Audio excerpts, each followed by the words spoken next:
যারা ক্ষমতার লোভে পড়ে আমেরিকান এম্বাসির সাথে চুক্তি করে যারা এই ভাষণ দেয় যে আমরা ক্ষমতায় গেলে শরিয়া আইন বাস্তবায়ন করব না, এই বক্তব্য যে জামাত ইসলামের লোকেরা দেয়, সেই দাড়িপাল্লাকে আগামী নির্বাচনে সমস্ত মুসলিমদের পক্ষ থেকে লাল কার্ড দেখানো উচিত।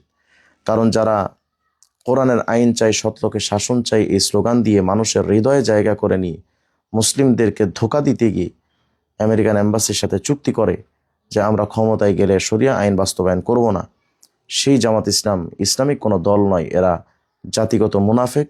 এই মুনাফেকদেরকে না বলুন। আমি সকলের কাছে আবেদন করব, যারা এমন কাউকে আপনি বেছে নিন যারা ক্ষমতায় গিয়ে শরিয়া আইন বাস্তবায়ন করতে চায় এবং যারা শরিয়া আইনে বিশ্বাস করে, যারা বুক ফুলিয়ে বুক চিতিয়ে বলতে পারে যে আমরা ক্ষমতায় গেলে ইসলামী শরিয়ার আইন বাস্তবায়ন করব, এমন কাউকে সাপোর্ট দিবেন। এবং যারা মুনাফিকি করছে, ইসলামের সাথে যারা গাদ্দারি করে আমেরিকাকে খুশি করতে চায়, আমরা তাদেরকে অবশ্যই না বলবো।